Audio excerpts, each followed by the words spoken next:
Vasudevaya.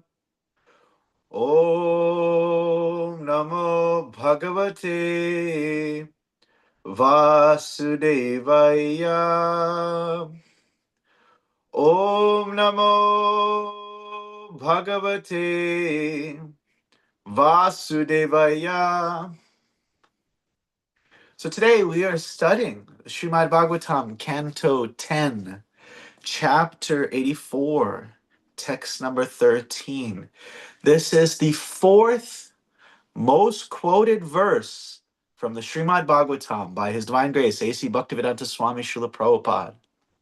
Srila Prabhupada, he quoted this over 400 times in his lectures and books. There's the number one verse of the Bhagavatam that Prabhupada quotes is, what is that? That is Natevidu Swarkatam Hi Vishnu in seventh canto. Number two is Savai Pumsam Paro Dharmo Yato Bhaktir Adhokshaje. Number three is Shravanam Kirtanam Vishnu. And number four is today's verse. And so, yeah, all these verses he's recited. The Natevidu, he's quoted that over 500 times. And this one, in fourth place, he's quoted over 400 times.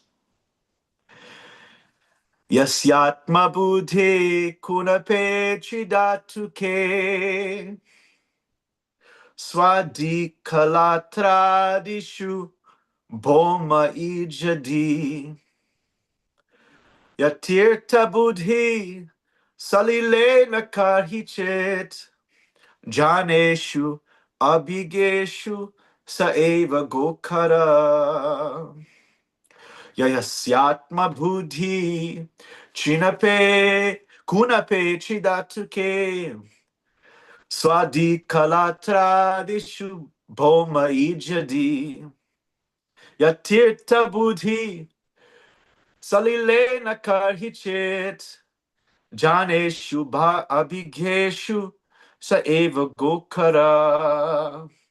One more time. Yasyatma buddhi kunape chidatuke swadi kalatradishu boma ijadi yatirta buddhi salile nakarhichet janeshu abhigeshu saeva gokara.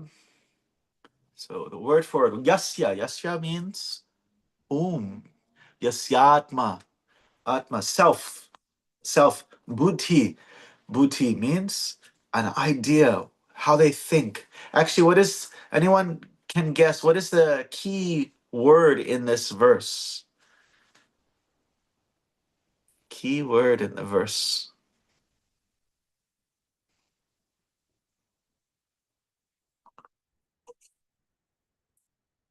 Buddha? Yes. Dhi or buddhi. Atma buddhi. Swadhi. Boma ijadi. Yatirta buddhi. So how you're thinking, how you're identifying. Man, Jeffrey Acker has two incarnations. That's so cool. He's got two separate avatars. So this is the key word in the verse. So yasyatma means whose, atma self, buddhi, how the one person thinks, how they identify. Kunape means like a corpse-like body. And three dhatus. These are the kapha, pitta, and vayu, the basic elements of the material body. As it's Prabhupada is translated, mucus, bile, and air. Mucus would be kapha, pitta would be bile, and vata, vayu, would be air. Swadhi, his own dhi, thinks it to be himself. Kalatradishu. Kalatra means kala, like you know this term for Krishna's expansions is called kala. So that your expansion. So your wife is the one that basically grows and expands the family. So kalatradishu. So the wife and family. Boma means the Mother Earth. Ija means to worship. Di, again, Ti means the mentality, the idea. Yat, whose. Tirtha means place of pilgrimage. Buddhi, again, the idea. Salile means water. Nahakarhichit, never, means like at any time. And Janeshu means, Jana means what? Jana means people. And Abhigeshu means the wise. Sa, he, Eva, indeed, go, cow, and Kara, or an ass. So translation.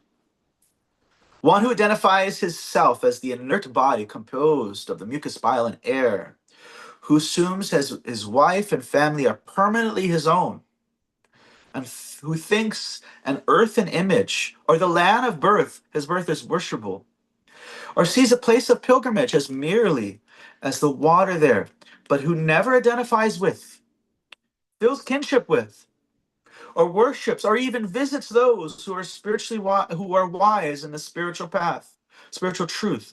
Such a person is no better than a cow or an ass. So this is Krishna, as we've. This is, they believe it's text number 9. Krishna starts to speak. Now imagine we're having, Henry is invited me to his house, and we're having, kirtan. We're having a little kirtan, and somebody read something, and then it's time for prasadam, and we're like, okay, let's go get the prasadam. But then you have like, Radhanath Swami shows up, Devamrita Swami shows up. Uh, Mother Yamuna loves Henry so much she just comes again. She just shows up, and Krishna is saying here, like, these sages have shown up. The whole thing is over. The whole um, going to Kurukshetra and the whole ceremony, all the things that they went there for, the whole purification of the holy tirtha has happened, so-called happened. But that now these sages have showed up. Narada Muni has showed up, and people might think, "Oh, let's it's time to go eat prasadam. Let's go." But no, Rana Swami showed up. Mother Mona showed up. Devarita Swami showed. No. This is the real deal. This is how we start to get actually.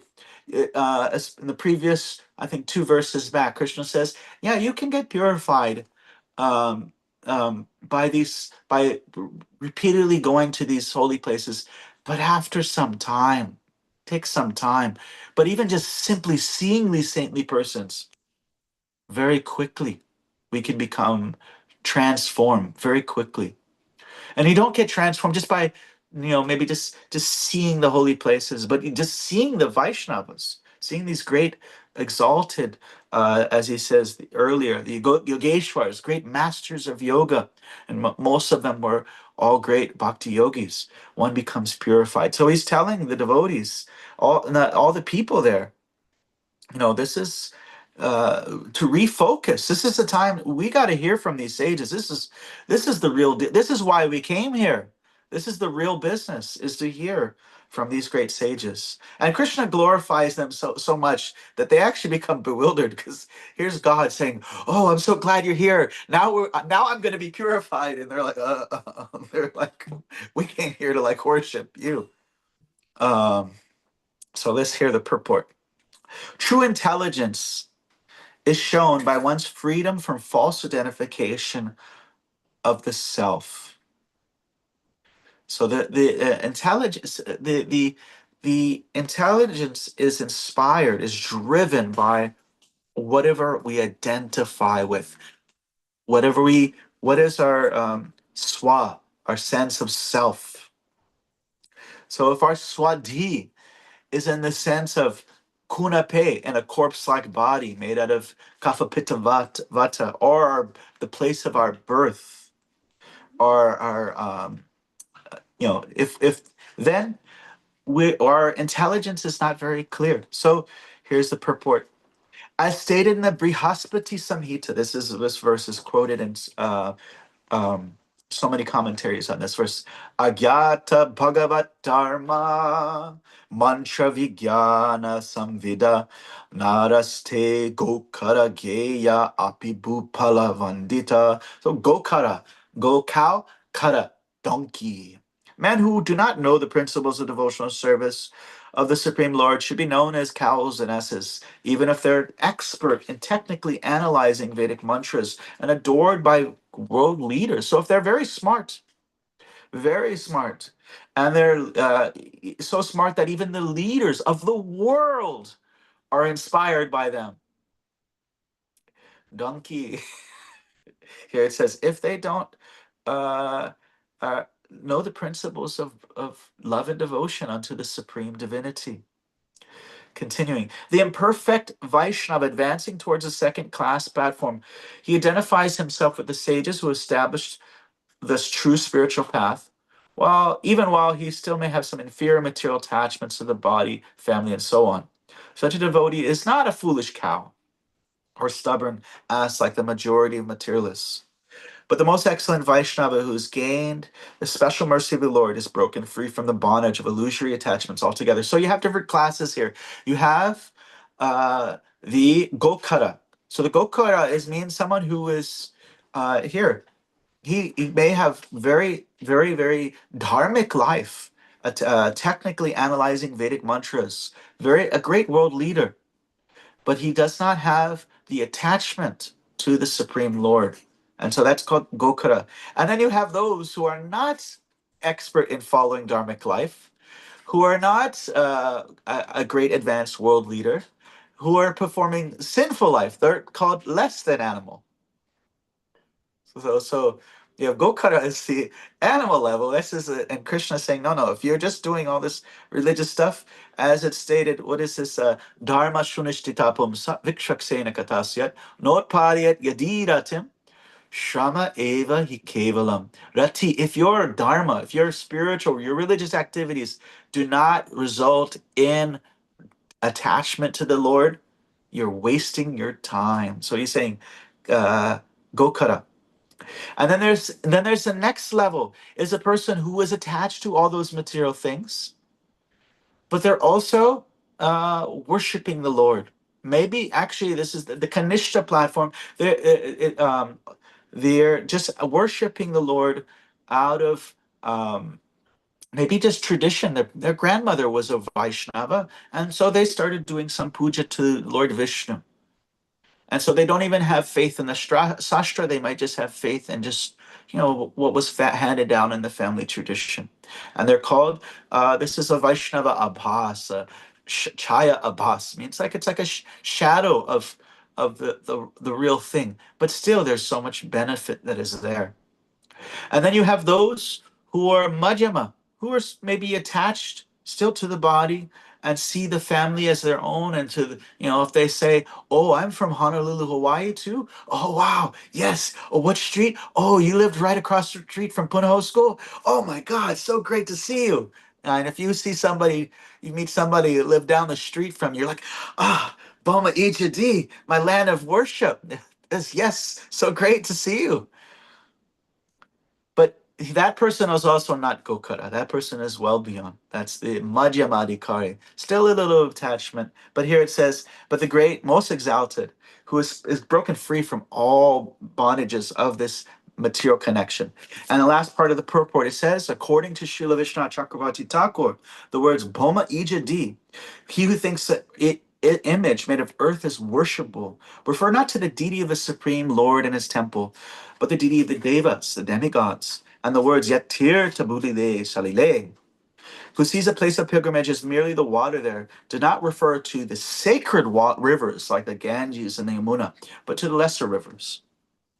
Om Jnana Timarandasya Jnananjana Shalakaya Chakshur Unmilitam Yena Tasmai Shri Guruve Namaha Shri Chaitanya Mano Vishtam Stapitam Yena Bhutale Swayam Rupa Kadam Mayam Dadati Swa Padantikam Katanchana Smite Yasmin Dushkaram Shikaram Bhavet Smite Vismite Viparitam Shat Shri Chaitanya Mamitam. So you don't, those who identify with the body, those who identify with just their expansions, my wife, my children, my family, my this, my nation, and their land, and the things that are made out of matter around them, that person is considered Gokara. And those who, so identity activates our buddhi. Identity activates our buddhi. Our buddhi, we follow our buddhi around. This is given in, I think it was fourth canto of the Srimad Bhagavatam. Um, that just like the king is in this analogy, it's King Puranjana. He's following his wife. He's enchanted by his wife, and he's following her around. She does this, he does it. She does this, he does it. She does that, he does it. That's it. There's a whole verse describing how he's just following. So similarly, we follow our intelligence, but our intelligence is activated by swa, our sense of identity. And therefore, that's why what do we start with in the Bhagavad Gita? We start addressing what is our identity. First, what we are not, what we are, and then eventually experiencing what we are to become, what is our actual nature. So the acharyas, they quote this verse many times. Jiva Goswami, he quotes this verse in the Bhakti Sandarbha. In relation to the Kanishta Adhikari, how he is like that. He may be a little bit attached. He's still not Gokara, but the one is actually going, may at the beginning be what is called Jadamaya. He is seeing the Lord Deity's form as matter. And then then in the second class, he's Manomaya. He's seeing the Lord in his prayers and reciprocation. And then Chinmaya, this is the Uttamadikari. He sees the deity as the actual original transcendental spiritual form. So Bhaktivinoda Thakur, he quotes this verse twice in his book called the Jaiva Dharma. And in this book, there one section is a chapter where they talk about deity worship. And Jaiva Dharma is it's a historical fiction, and so he uses basically most of the stories are a little bit after the time of Lord Chaitanya, and he is basically presenting teachings in our philosophy through a type of historical fiction of different personalities. And so once you had this mullah, this Muslim priest, he was traveling with 50 Muslim scholars, nice, beautiful white beards and turbans, riding on white horses, and they came to Navadvip, and they came and there was devotees there, and they were discussing, they were singing the Chaitanya Mangala, and they were immersed in the Chaitanya Mangala, and then they heard outside of the temple there's a whole bunch of Muslim scholars on horses. And then so somebody asked, well, what do they want? And he said, there is this what is his name? Abudin? I forget his name. He is he is very well respected in Delhi. He's a very great scholar, and he's also not hostile. He's not very dogmatic. He wants to have a nice discussion, and he's not a hostile person. He just wants to have, as Adi Purusha Prabhu, interfaith. He wants to have a nice interfaith discussion. And so he comes and he said they send four of the devotees come and they meet. And so it's a scene. You have like 50 scholars there with their horses all tied up, and they're sitting there with their white beards and turbans, and then you have these four devotees. Some, I think one or two are Babajis, and they're there, very humble. And the Muslim scholar, he says, I've heard that this Chaitanya Mahaprabhu has purified Hinduism by presenting your philosophy. Chaitanya Mahaprabhu was actually presented everything in a sublime way, and he has rectified all the faults that are in Hinduism. But my doubt is that you worship. I've seen that in India they worship demigods and deities, but it is said that Satan comes and to induce people to offend the Lord. He engages them in worshiping material things.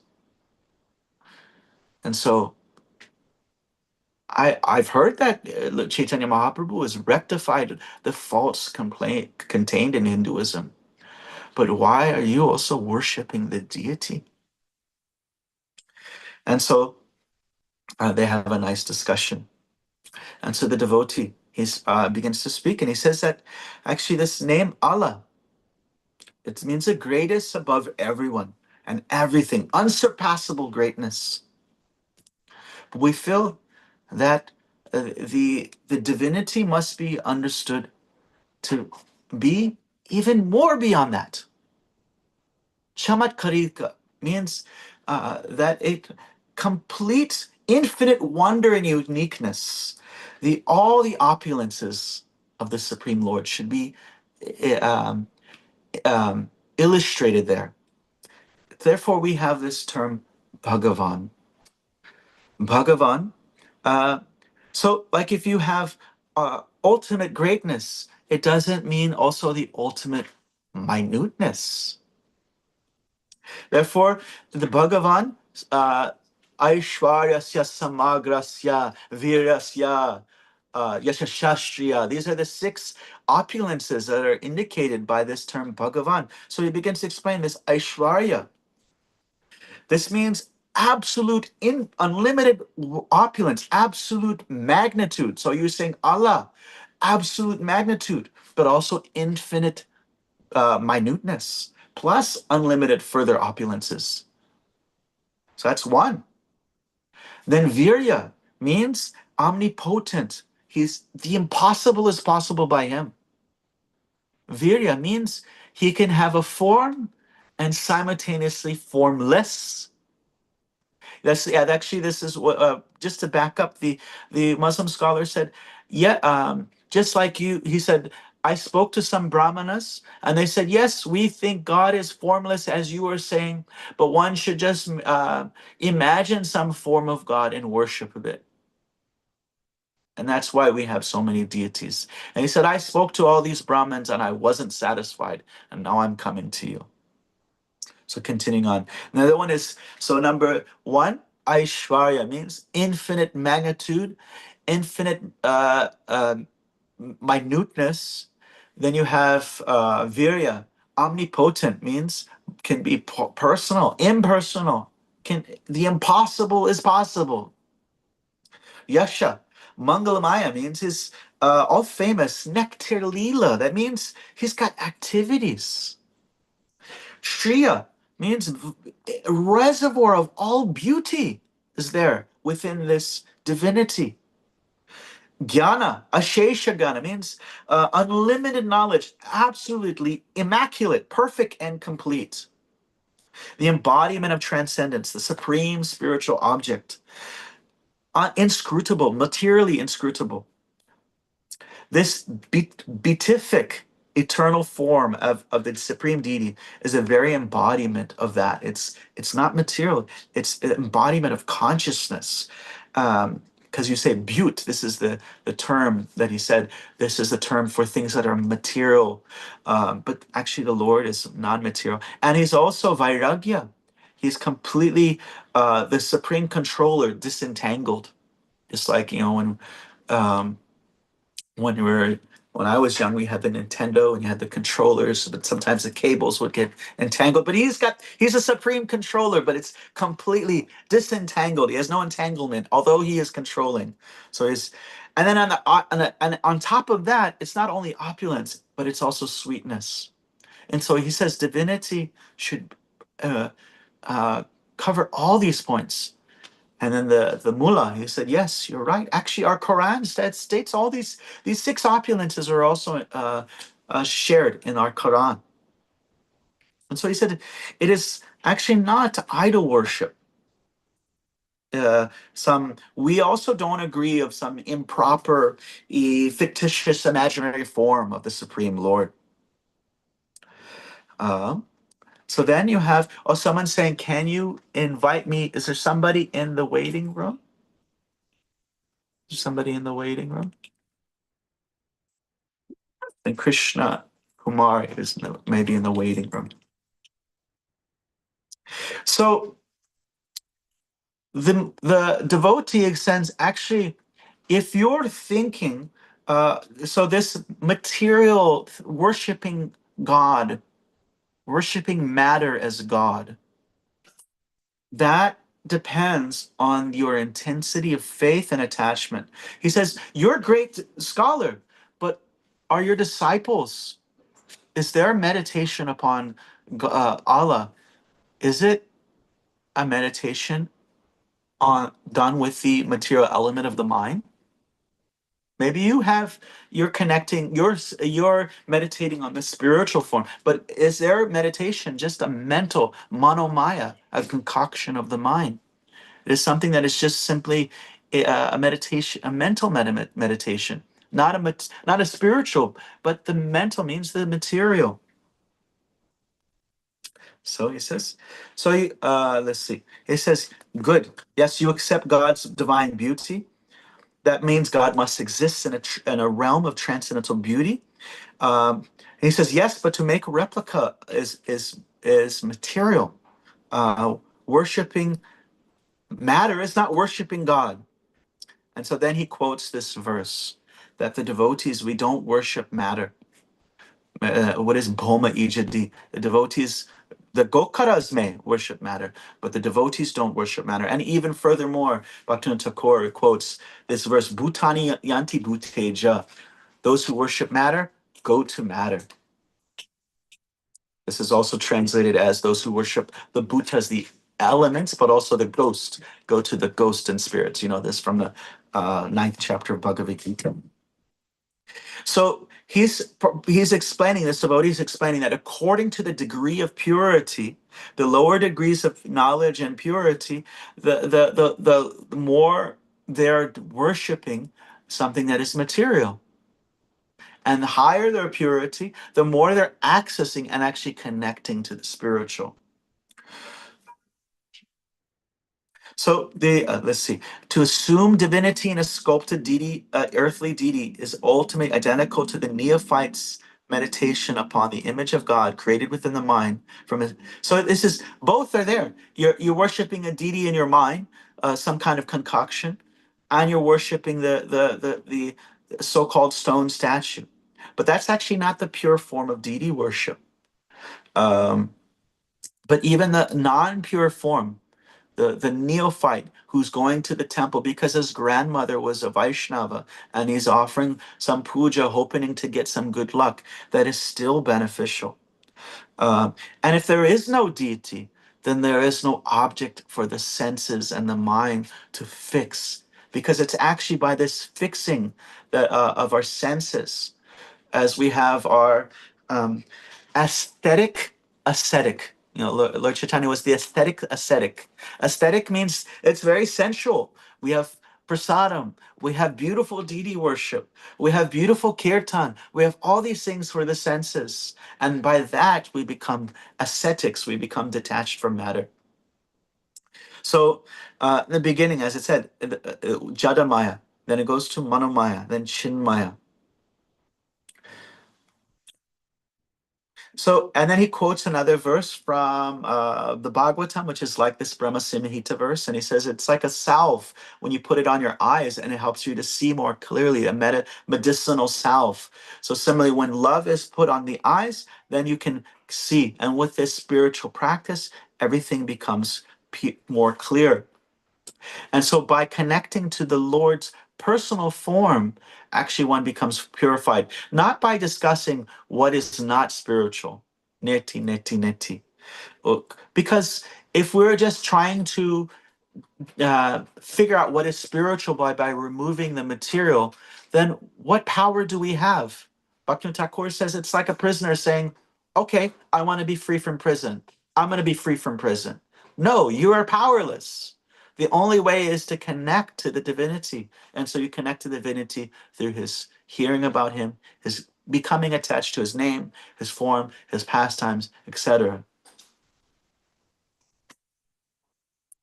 So it continues on. It's a nice, um, nice long conversation. And then he also at the end he talks about brings up the point of Satan. He says that, even if there were such an entity, there's no there God has actually no competitor. There's nothing that goes against his will. There's not a as you've heard this how many of you heard this statement? Not a blade of grass moves without the sanction of the Lord. Have any of you heard that? So where does that come from? That comes from is it the Kena Upanishad or Kata Upanishad? It's one of those two. And basically, the, the demigods are becoming a little proud, and the Lord um, appears in the form of like a mystical yaksha.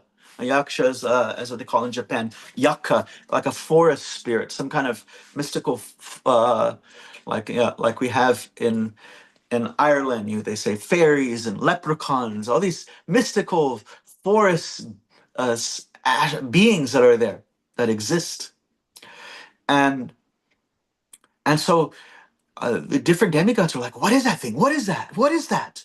They're like, I don't know. And so first they send out Agni, and Agni says, uh, uh, he comes out there, and the being says, "Who are you?"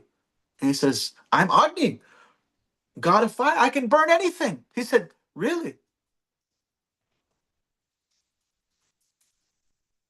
Burn this blade of grass, if that's who you are."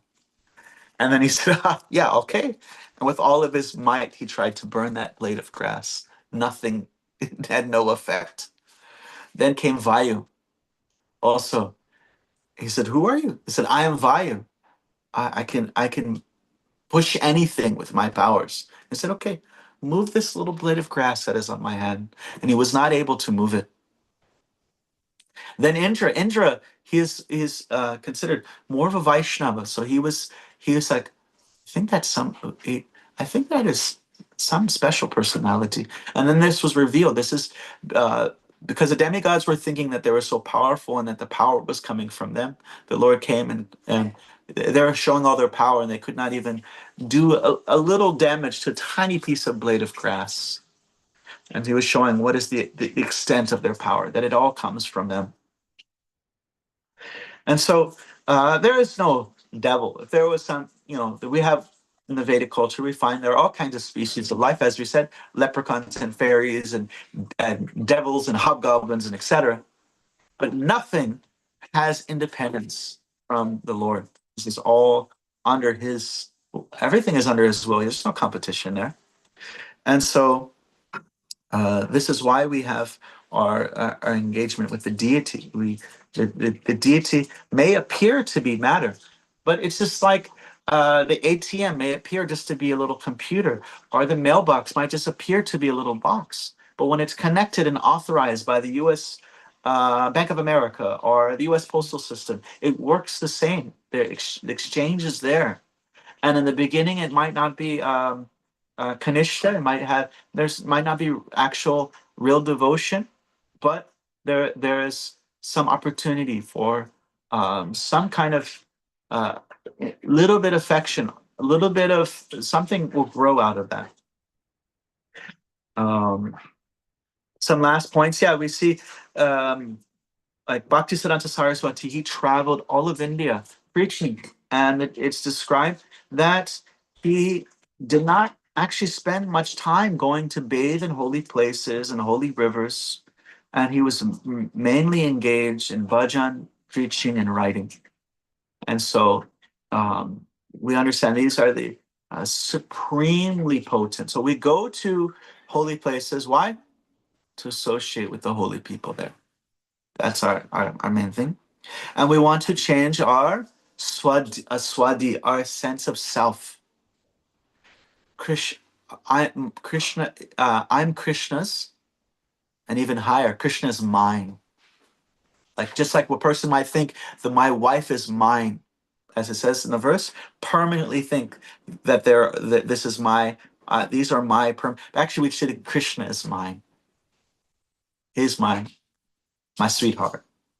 So we'll stop here and ask for some comments, questions, and reflections.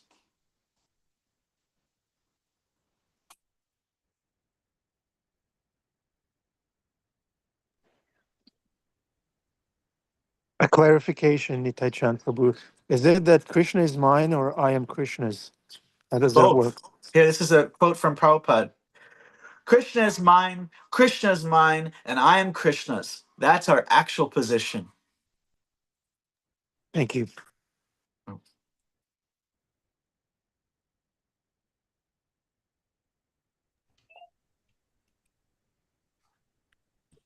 And so these verses are not actually criticizing the body. As we hear in the Bhagavatam, the body is like a boat, and the spiritual master is like the pilot, the captain, and the instructions is like the favorable wind. So the human body can award all benefit of life. That's in what in the Bhagavatam.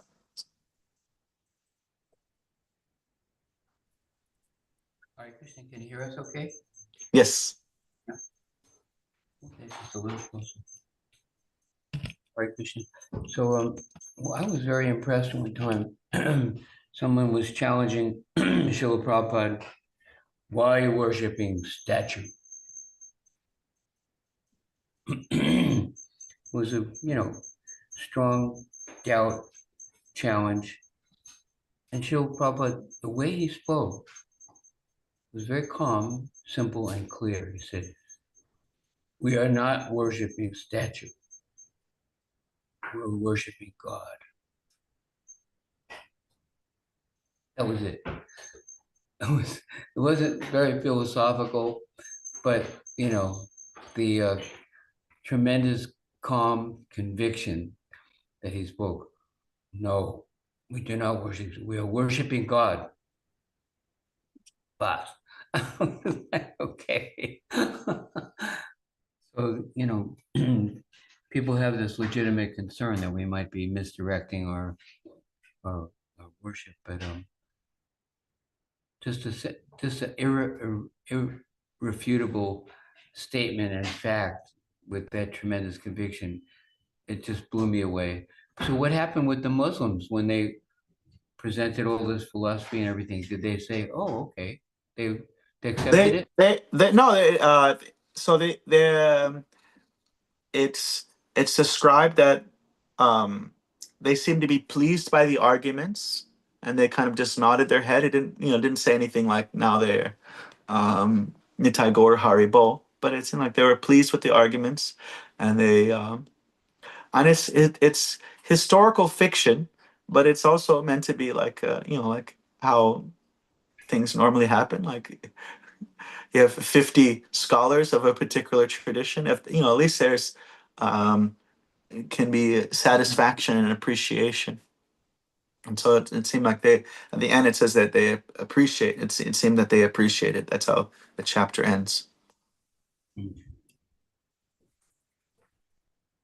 truth stands. The truth is there. It's in our heart.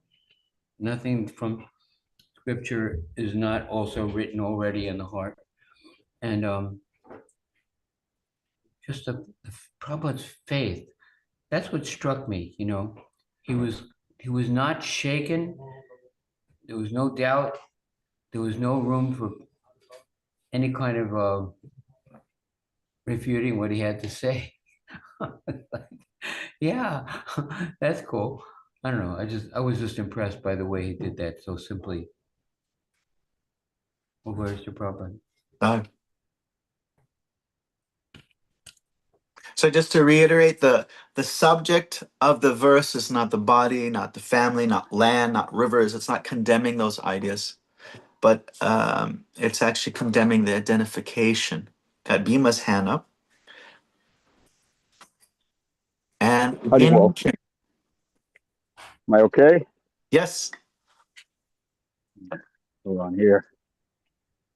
Feeding the pony. I'm just speaking from when I first became a bhakta. I think the idea of the deity was obviously very foreign to me, especially when one of the deities, the first deity that I was ever introduced to, was a small Nrsingadev deity that was in the Athens temple, Athens bungalow, which was a temple for Radhanath Maharaj. And it was just Radhanath Swami. And I was in there and I was looking and I said, what is this? What is the meaning of this? And he just simply said, this is a deity. And nothing more was discussed. It was more about, the things that we were doing, the food program and everything like that. But he did not take me into a long discourse. He just said, this is a deity. Okay. So obviously I had to figure out what deity meant. But what it meant to me was when I visited New Vrindavan and I saw Radha Vrindavan Chandra and I saw the garlands that were being made at that time by the Matajis in the back of the temple room. They were all lined up with hundreds of flowers. I think there was a festival we were visiting, so you couldn't believe the amount of embroidery and flowers and preparations of foodstuffs. And what instilled in me this linkage to God, this portal picture was more so how the devotees who, as I came to know them, were each and every one of them was a character, almost a fully developed individual, meaning they were just themselves, and yet they were all teamed up together to make this wonderful celebratory, which was also very attractive, celebratory offering to the deity. So even though myself had no connection to Radha Vrindavan Chandra as looking at them and saying, oh my God, this is, I'm being looked upon by Krishna and Radharani, it was more like, look at all the work and love and attention by people who I kind of view as better than me. They were so Radhanath Maharaj for one, just like, holy smokes, he's into this. So somehow I have to be into this. So that's why it's so important, Prabhupada said it was the culture of Krishna consciousness. The chanting, the dancing, and the feasting, and the celebrating, and the decorating of the deities. That's the deity being the cynosure, the center of attention, where we gather. The most important thing is actually the fact that we've gathered together.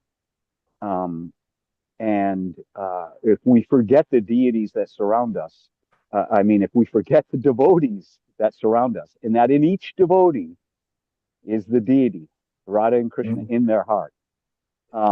If we can remember that, then we will, and then to extrapolate outward into the material world, so to speak, the material world, with every living thing, even a tree, a horse, a rabbit, a cat. You see Krishna and Radharani.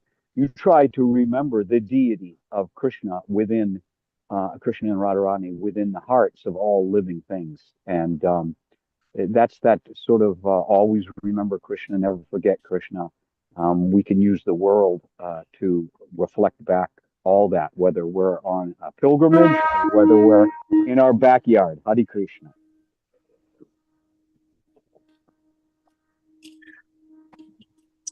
Yeah. Thank you, Bhima Prabhu. Thank you, Nitai Chand Prabhu. Darshan time, cameras on, please. Will be looked upon.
Obtain the mercy of Krishna.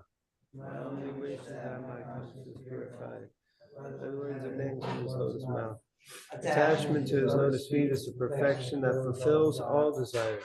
He opens my darkened eyes and fills my heart with transcendental knowledge. He is my Lord, where static prema emanates. My ignorance is destroyed. The Vedic scriptures sing his character. Our spiritual master is the ocean of mercy, the friend of the poor and the Lord and master of the devotees. O Master, be merciful unto us. Give us the shade of your lotus feet. The fame be spread all over the world. Yeah.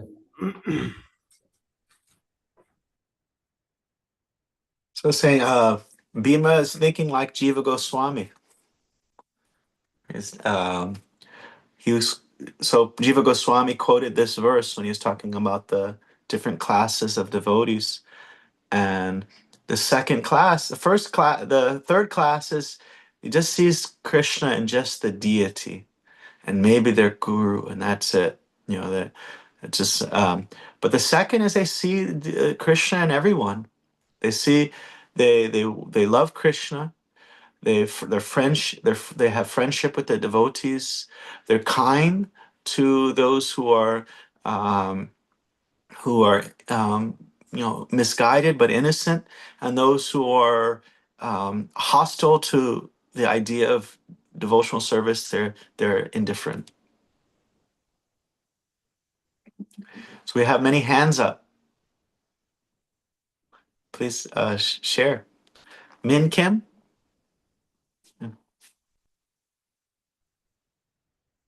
you so much for class. I really liked hearing how the notion of identity determining our intelligence. Intellectually, I accept the fact that I'm an eternal soul, but when I study my behavior throughout the day, it doesn't seem like I'm really acting from there, the fact that I am that identity. I'm always identifying with this material body. So in our path, where or how does this the actual embodiment of this very identity that I'm an eternal soul actually happens, that might transition me or transform me to this higher intelligence where I could actually feel God. Thank you. Thank you. Thank you.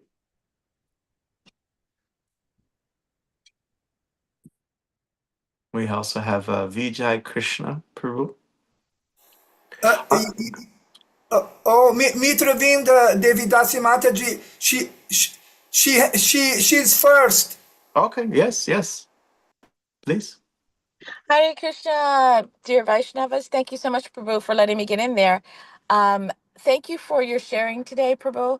I wanted to say from the perspective of being raised in Christianity, Southern Baptist to be precise, and studying with various aspects of Christianity, and having a deep respect for one's faith system as a attempting Vaishnava, I find it difficult to say from a trauma-informed perspective that the the devil does not exist.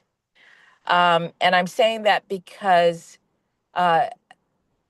one's consciousness, one's experiences, and what they consider to be so horrible can be relative to this concept of devil.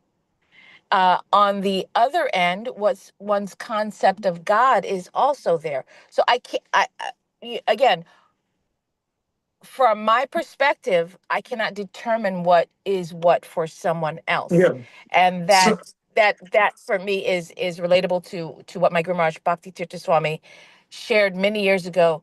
But it's also that we create in our consciousness these concepts.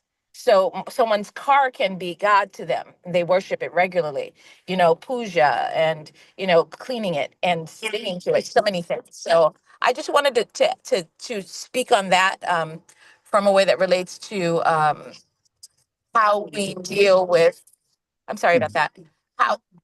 Hi, Chris, I'm sorry about that. But how we deal with the fact that all religions are leading to and a part of this Krishna consciousness that we aspire to.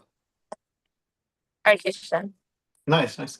Yeah, so Bhaktivinoda Thakur is not saying that there aren't powerful, demonic, dark beings in the universe that have all kinds of various influences. But it's not like there's, you've got Superman and then the anti-hero, and that there's no, God has no competition Exactly. whatsoever. No, like there's Exactly. uh, and um, and therefore our our sins in this world is due to our willingness to take shelter of vidya, ignorance. Not that it's that we're the victim of some other entity, but rather we have responsibility that's there. But it's not saying that, yeah, the things definitely, we believe in all kinds of everything. So, you find in the Bhagavatam, it said, there's a verse that mentions vampires, Vetalas, Mm-hmm. Mm-hmm. and I grew up in Honolulu, and I think people I was meeting with some people at Soul Talks. We had two people from Ireland that showed up at Soul Talks, and I was like, I think Ireland is similar to Hawaii in one sense, that people in Ireland, most people have a kind of broad imagination, not imagination in the sense of something false, but most people believe that their leprechauns exist. That a lot of people in Ireland kind of like, yeah, I believe that. I'm saying why not though? Because fairies exist. They're actually mentioned in the Bhagavad Gita. Yes. There's So so much information. in Ireland, there are these stone structures that are said, Stonehenge, yeah. yeah, not the Stonehenge, but there's stone structures that are said to be built by leprechauns. Now, in Hawaii, we have the same exact structures, and the Hawaiians that they said historians say Hawaiians moved there 5,000 years ago, and the Hawaiians they say the same thing. We've came here quite some time ago, but they said those things we didn't build those things. Those they said they were mystical midgets. They're Hawaiian leprechauns, and I just thought it was interesting that this actually Albert Einstein has this quote that imagination is more powerful than knowledge. Just like say I might have if I were to show this to a scientist, an iPad 200 years ago, or tell him about it, unless he had imagination, he wouldn't be able to conceive of it. He might have like say you have knowledge of some kind of textbook, and you know everything about that textbook, but your imagination allows you, actually scientists who discover greater things, their mind kind of stretches out and sees the possibilities of other things. So yes, thank you very much. And I believe I have Krishna Kumari hands up ready. Thank you. Hare Krishna. Hare Krishna. Hare Krishna.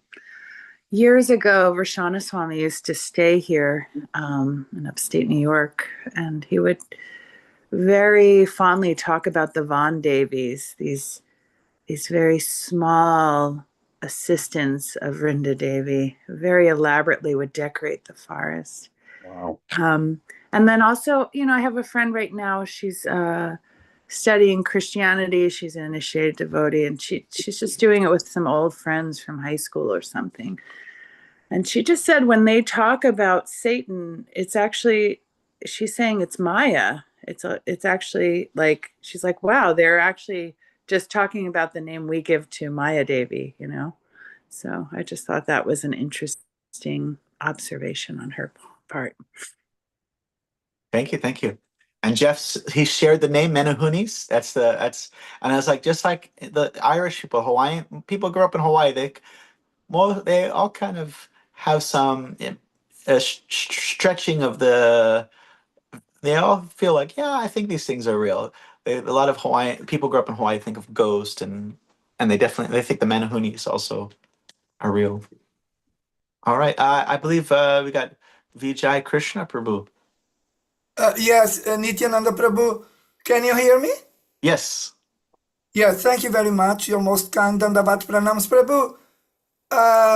The very last part of the translation to the text you chose for today goes as follows, quote, such a person is no better than a cow or an ass, close quote. So based on this quote, my question is, what is the harm in being a cow?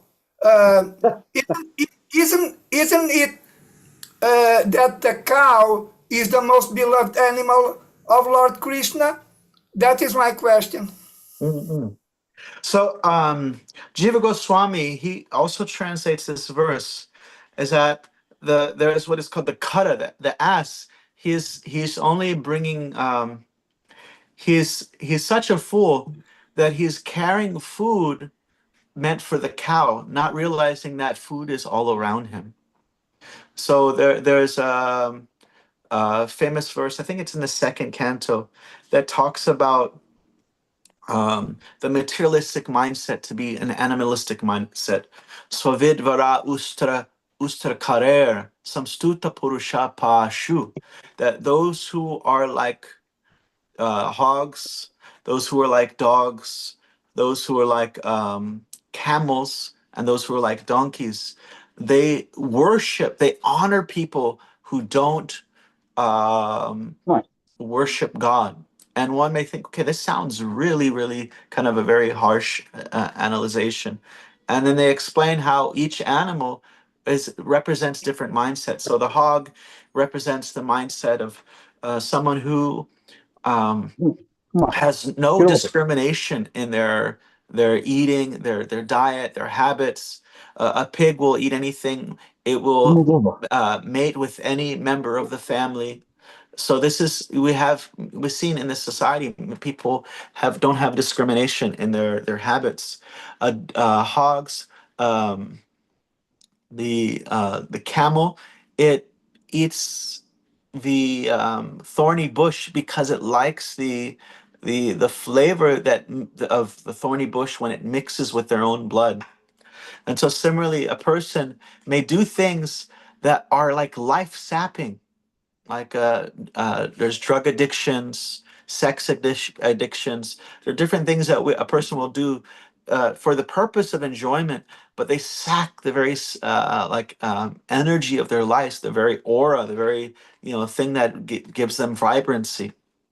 And they ask to someone who just simply thinks that they'll work hard and they'll be benefited. Actually, this word kara, um, later on, is one of the acharyas explains that there's also a forest donkey that is they call it a useless animal, that in the sense that it can't even be domesticated. It's just it doesn't serve anybody. And we're actually meant to become, our identification is meant to become kinkara. Even the word das is not even suitable. Like you find the word das, um, it means a person has a boss, a master. But a kinkara, king means like what? What? Inquisitive. It means the person just wants to serve. They don't even need to be told. And so we want to be like that. We want to have that identification that we don't need to even be told to serve, but rather we want to figure out, how can I serve Krishna? We're always thinking, how can I serve Krishna in various ways? And so, yeah, we don't want to have the animalistic mentality. Yes, we want to become like Krishna's actual cows. They're not animalistic mentality. Their mentality is kinkara. How can I always serve Krishna? Surabhi abhipalayantam.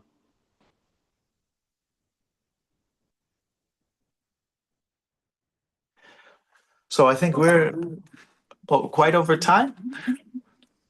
Thank you all very much. Any other sharing?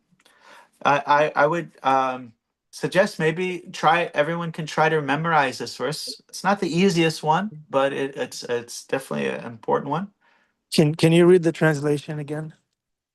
One who identifies the inert body composed of mucus, bile, and air, which it says that they call it a corpse-like body, like it's like it's a puppet. And you take the hand out of the puppet, and someone thinks the puppet died, means they're not very smart. They're a donkey, you know. The puppet didn't die; it was never alive in the first place. Who assumes his wife and family are permanently his own? Who thinks an earthen image or the land of his birth as worshipable? Or who sees a place of pilgrimage as just the water that's there, salile? But who never feels himself feels kinship with, worships, or even visits those who are wise in spiritual truth. Such a person is no better than a cow or an ass. Thank you, Prabhu. No offense to cows. Yeah. And we should take Shastra in the context of the Shastra. It's called hermeneutics, right? I think I got that word right. Okay, Prabhujinis, thank you very much for your association. Nitai Chand, thank you for class. We need one childlike devotee to say Hare Krishna. Adipusham, Angel, there he is. Hold it, unmute him. Adi, how could you do that to Angel? Ah, we lost them. Okay, who's gonna fill in for Angel and Adi? How about Martine? Martine, please. Sorry, I missed that. What would you like me to do? Say Hare Krishna. Hare Krishna, Krishna Krishna, Hare Hare, Hare Rama, Rama Rama, Hare Hare. Thank you so much. She did the whole thing. In Bhakti, you may ask for something and you'll always get more than you ask.